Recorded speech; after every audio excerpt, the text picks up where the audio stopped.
Welcome back, everybody, to our next episode, playing as Poland in Millennium Dawn, which is a modern-day mod for Hearts of Iron 4. If you did not see all of the episodes leading up to this point, there's a link in the description below that will take you back to the very beginning of our story. It is now 2027. We have, along with our other allies, completed the conquest of Russia, and now China alone remains amongst the powers of the world that have to be taken down. So I want to do something real quick, which is we're going to choose the national focus of increasing autonomy. Because remember, despite the fact that we appear to hold large chunks of what was formerly Russia, we are still a puppet of the United States because we ended up on the wrong side of a war with the U.S. when we invaded tiny Georgia down here, over here.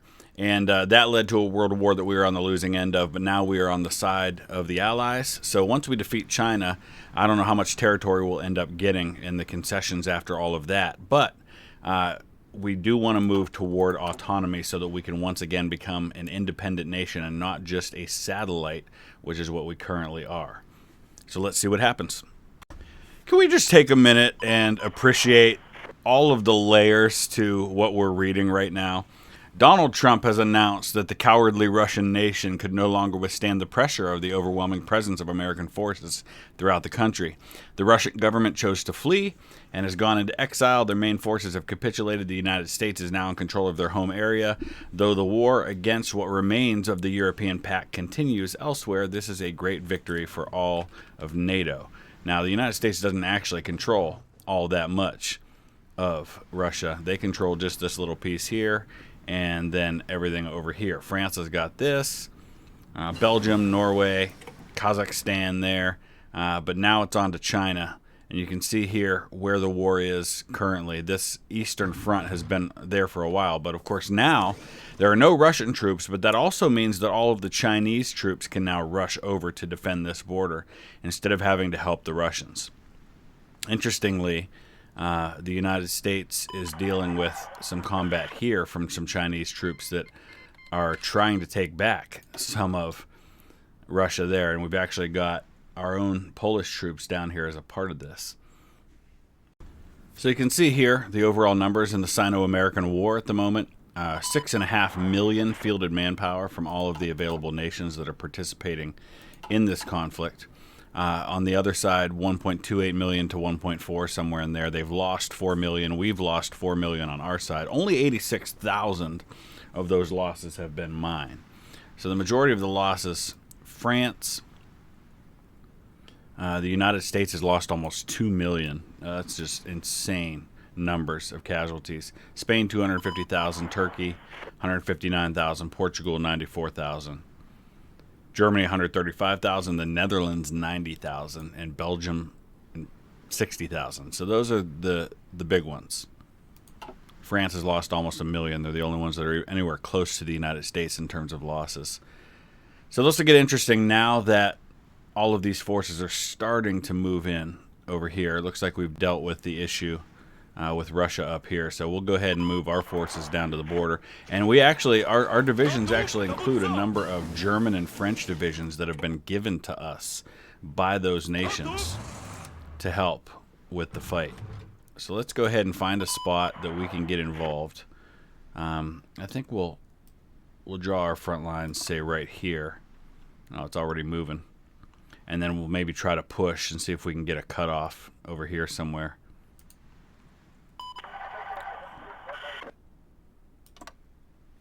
That works. All right, so we're going to move in actually right along this bulge right here, and then we're going to push directly south and see if we can cut off whatever divisions are on this side and quickly kind of shorten the gap a little bit as far as what areas we need to take. There's this one little pocket of 3 Chinese divisions that seems to be holding out here. But it seems like we've got plenty of allies being able to take care of that. So we're rushing our troops down into that center area there. You can see kind of a mixed bag of how things are going for the U.S. It looks like they are about to encircle some troops. I shouldn't say the U.S. because there's so many divisions that aren't Americans that are involved in this. I want to take a look real quick at the situation here. you can see we've got 1,014 points out of 1,250. We're slowly advancing. The way this works is when you become a puppet, you can eventually work your way back to greater autonomy and independence once again. But it takes time, and there are things that affect that. Right now, we're contributing to the war score, and we are a subject exporting to the Overlord. And those two things are helping us tremendously. So as soon as we get to 1250, we will become an associated state, and then we'll see how many points we need to get to the next level of autonomy. And this focus tree choice that we've made to increase autonomy adds plus 2.5 daily to that. So that's going to improve how quickly we get there. All right, we've got some troops in place, so we're launching our first attack. There's only one Chinese division in that location. So it feels like it ought to go pretty well, considering we have 27 divisions attacking. It's a little surprising it's going to take that long to make it happen. Let's see what kind of air power we have down there, if any. It doesn't help that we're not taking our air power along for the ride. So let's attach some of our air units to these various army groups, so that we can get some air power down there and make it go a little faster. Oh boy, yeah, see, we're kind of cut off here. That's a bit of a problem. Let's send some of our divisions to deal with these guys, so that doesn't become an issue. In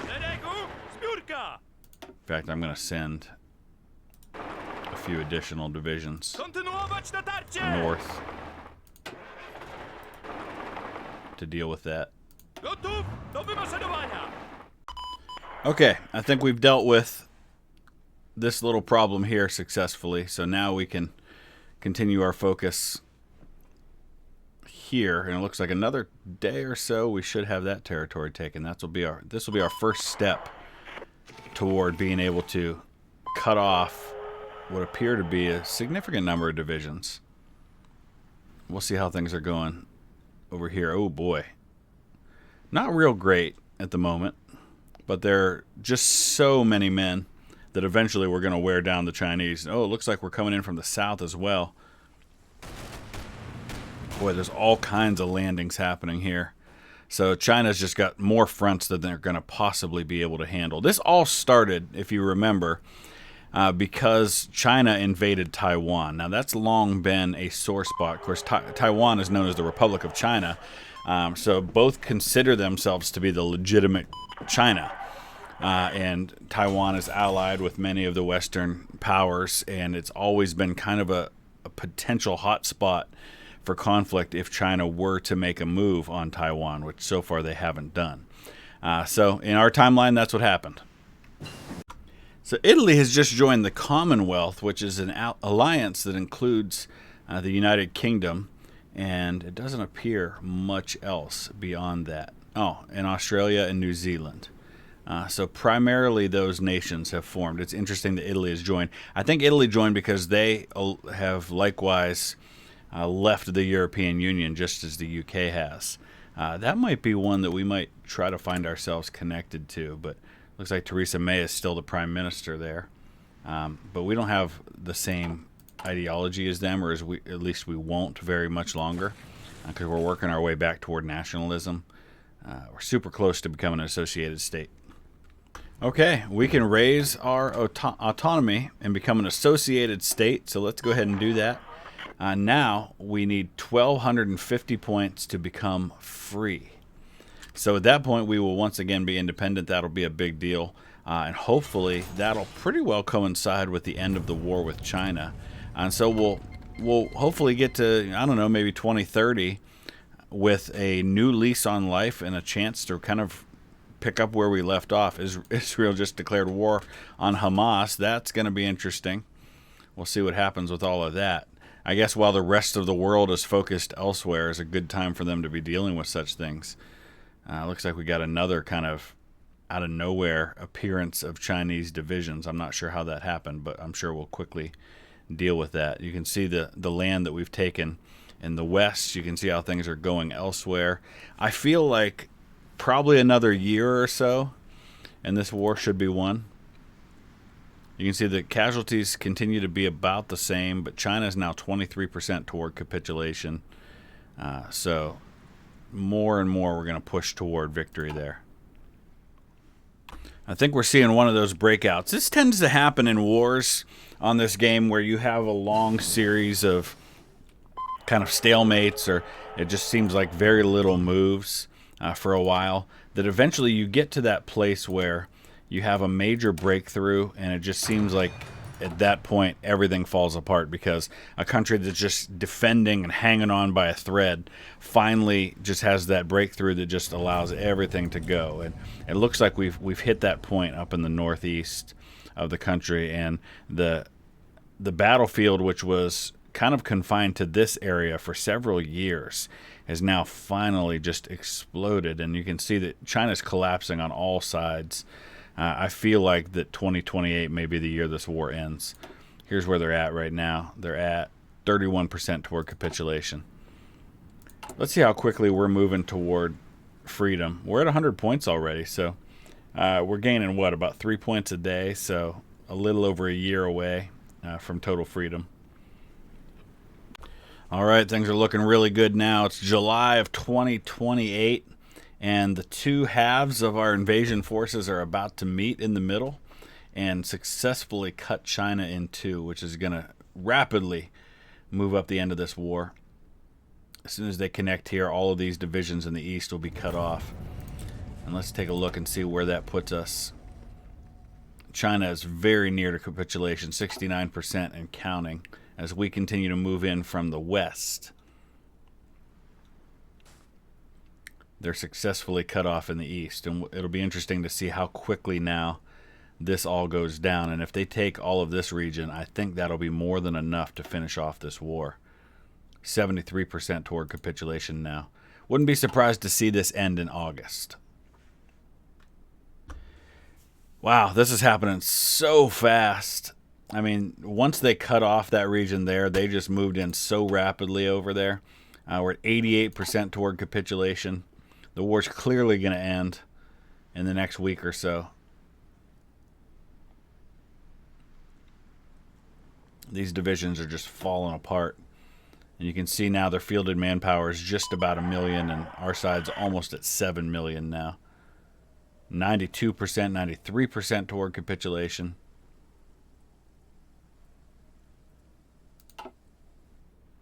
This will definitely be enough to finish it off, but you can see we're also squeezing in pretty fast on the west side. I think we hit the end of it. Oh, it hung up there for a second at the new month, and I thought maybe that was it. Let's see where we're at. Oh, that's it. 99%, 100. Okay. And looks like Poland's got a decent amount of points to spend on all of this, so we get to have some fun now. And obviously we're going to gobble up anywhere that we can get some decent resources, but also places that are going to be close to us. So we'll see what we can do here. It would be nice to take Crimea just because. We've got a lot of points, though. I really want to concentrate on areas of good resources. There's Volgograd, which is formerly Stalingrad, back in the day. Yeah, I'm just looking around for the good resources. We're going to take Moscow, which means we probably need to have the areas in between us and Moscow. We can't take that much. I think Moscow might have been a bridge too far for us for the moment. I guess we'll go ahead and end our turn there. We definitely need to connect the regions that we have. Would love to get Moscow, but I just don't think we're going to be able to go that far, at least not right now.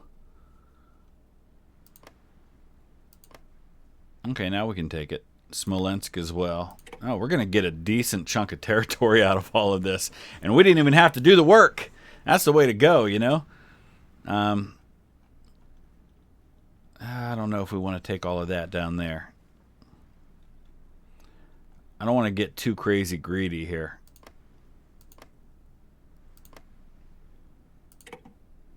Who's this? This is Latvia. All right.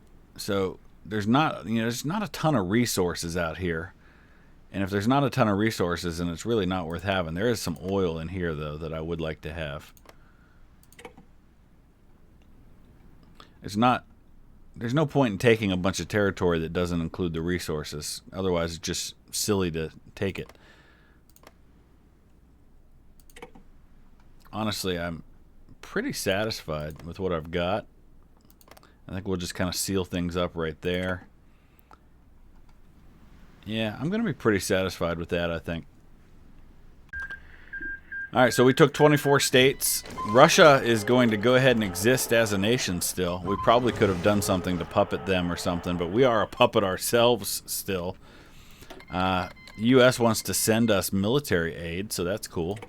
Looks like some main battle tanks. We're going to need main battle tanks to deal with the occupation of the areas that we're in. But I got some cleaning up to do here, but now we're going to start pushing toward freedom. That'll be the other goal of this episode, but you can see how big Poland is. We lucked into that, honestly. If it hadn't been for the fact that we'd been defeated by the United States and puppeted, we might not have been on the winning side of that war and gotten the chance to gather up so much territory. So we'll deal with all of that, and we'll see where the New World Order looks after that. So nations are joining new factions like crazy. Sweden has joined the Commonwealth. We've got this other one here, Unisul. Tunisia has joined the Commonwealth. Bosnia has joined. Austria has joined the Commonwealth.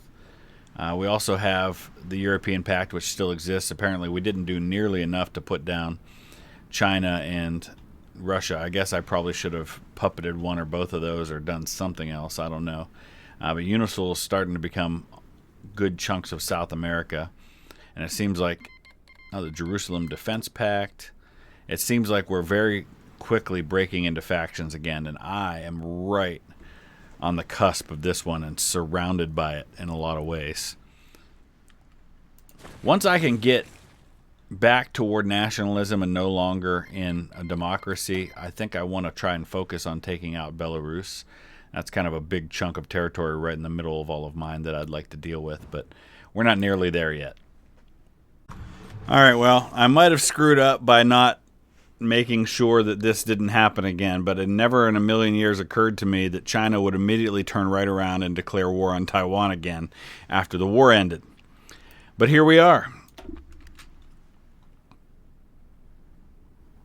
We'll see what happens with it this time. My troops are in the middle of Chinese territory trying to make their way back to my own territory. And there we go. The Republic of China has joined the Commonwealth, which now means here we go again. We're going to start seeing all these nations do their thing. Japan has joined the United Kingdom. So this time Japan's in the war, and I don't know that they were the last time. But so far, unless more people join on that side, it's not looking good for the side of Taiwan. But we are getting our troops back. We're going to get them on the border with Russia. We'll see what happens. So right now, as we're into December of 2028, we're keeping an eye on a couple of things. One is the war, which is actually staying somewhat regional at the moment, which is good news. We've got a lot of available money in the treasury, so I'm thinking we're going to start paying down some of the debt if we can. I think you can do that faster by holding down shift. So now we're only 1.3 trillion in debt, so that's good. We are halfway or so to becoming free once again. But then there's this other thing here, and that is that while we continue our nationalist propaganda campaigns, we are pushing toward the opportunity to start a civil war where, well, it's an uprising, which is such a great term for use in Polish forces. Warszawo, walcz. The Polish uprising, 1944, comes to mind, obviously against a Nazi oppression rather than your own people. But we're going to start a civil war when we get to the place where we've got enough power to do that. And we're clearly pretty far from that still. But by the time we get to freedom, we might also have enough nationalist fervor in our country to make that civil war happen. Well, it looks like North Korea is the one that's going down right now. I can't really see what's going on since I'm not a part of it. But we can certainly see that somebody is fighting against the North Koreans and taking some territory there. And it appears to be under Japanese control. And so far, Taiwan's held on, and we see actually an incursion happening here. So interesting to see how that's all shaken out. It's called the Chinese-British War at the moment. And you can see that China's side definitely has the manpower advantage, and we're already about to hit 1 million casualties. Taiwan there. Japan's lost 400,000 in this war. The UK has lost 200,000. Italy's next with 48,000. They're not going to be able to sustain this against China if they don't get some help from some other nations. But I am definitely staying out of this one as long as I possibly can. And it looks like we're going to have to get some more units to go up to these borders because we're stretched pretty thin at the moment.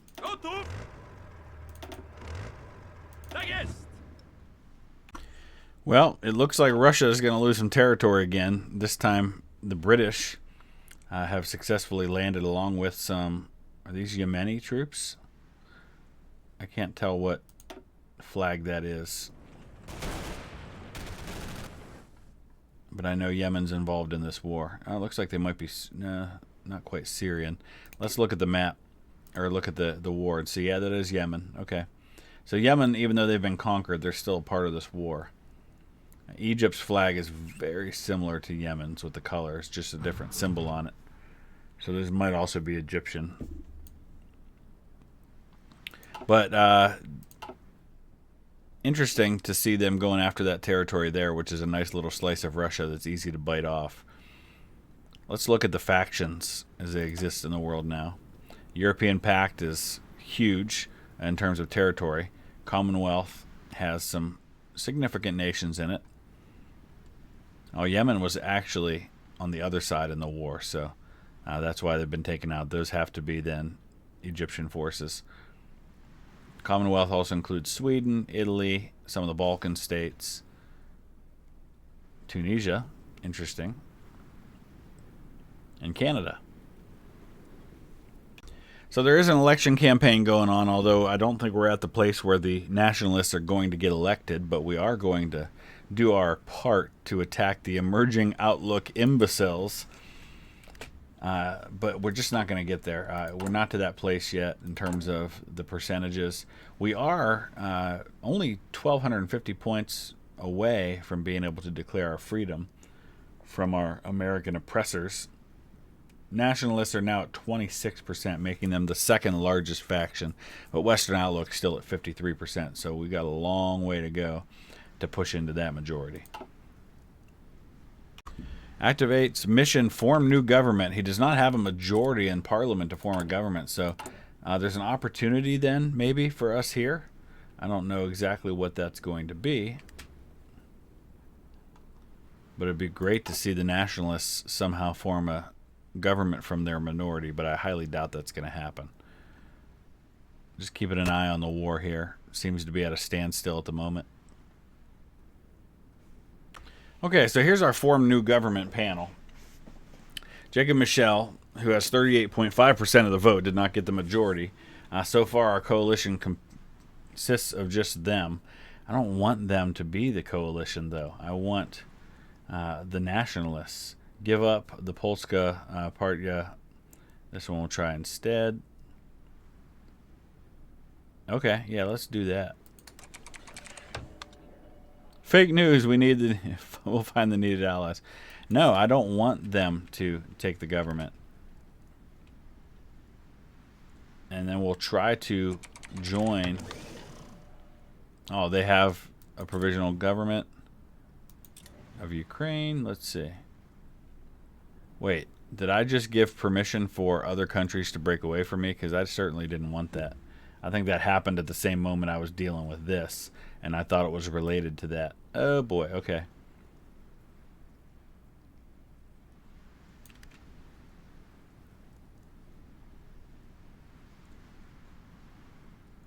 These people aren't going to join that coalition, so that's not going to work.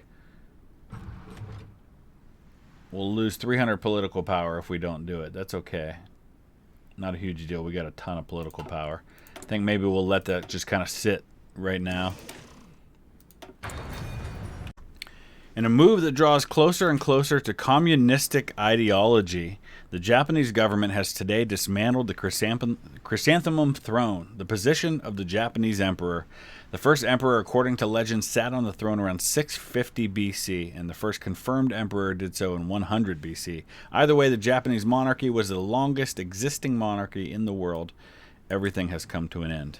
Interesting. So they're moving toward communism. That's fascinating. Though it shows that they currently have a Western outlook government, so I guess that'll be interesting to watch. We're getting really, really close now to freedom. We're just 100 points away, and that'll be where we wrap up this episode, is once we regain our independence. We're now able to make Armored Personnel Carrier 2015s. I want to keep researching. I don't know why we hadn't researched better main battle tanks sooner, but we're working on all of that stuff right now. The war really hasn't moved a whole lot in either direction. It's pretty much a stalemate, which is fine with me. I don't mind one bit that that's how that's going. And we're waiting to see what's going to happen with our government, because we haven't formed a government yet. Let's get another nationalist propaganda campaign going. So we're working on getting all of our infrastructure maxed out in all the new territories that we've gained where it already hadn't done so. The other things that I want to do then is I want to work on my strategic fuel reserve. I want to be able to ramp up how much fuel I have. So we're going to find a few spots where we can store some fuel. And it seems like there's a few places where that seems to be the best place to do that. Then maybe some more civilian industry. We don't have a lot of free spaces for factories. I would like to maybe develop my own biofuel refineries so that I don't have to rely on other people for the importation of oil. So I think that would actually be really helpful as well in our newly conquered territories. Let's take a look at the situation now in August 2029. We are just about there, another day or two. In fact, the next day is going to allow us to declare our independence, and I hope that doesn't ruffle any feathers. I don't think it should, but we'll find out. We're free. Okay, so now we can make our own decisions again. The UK wants us to join their Commonwealth. Let's see what the US wants, a non-aggression pact, which we will absolutely sign. The UK wants us to join the Commonwealth, but aren't they the ones that are at war with Russia right now? I don't know if I want to dive back into that. I think I'm going to say no for now, just to keep my options open. I don't want to dive right back into another war. I want to build up my military a little bit. And now, of course, we have the freedom that we have there, so we could suppress subjects, technology sharing, construction engineering. I think we'll do that for now. We'll ramp up our construction speed. I'm going to wrap it up right there. There's a lot still to happen. We now once again get to start exerting our dominance over the world once again. But the first thing we need to do is switch back to a nationalist government, which we had before, and right now is only 25%. So we need to overtake the PIS. Let me know your thoughts about all that. Use the comment section below. Drop a like if you would. And if you have not already subscribed, please do so right now. We'll see you again soon. Thanks for watching.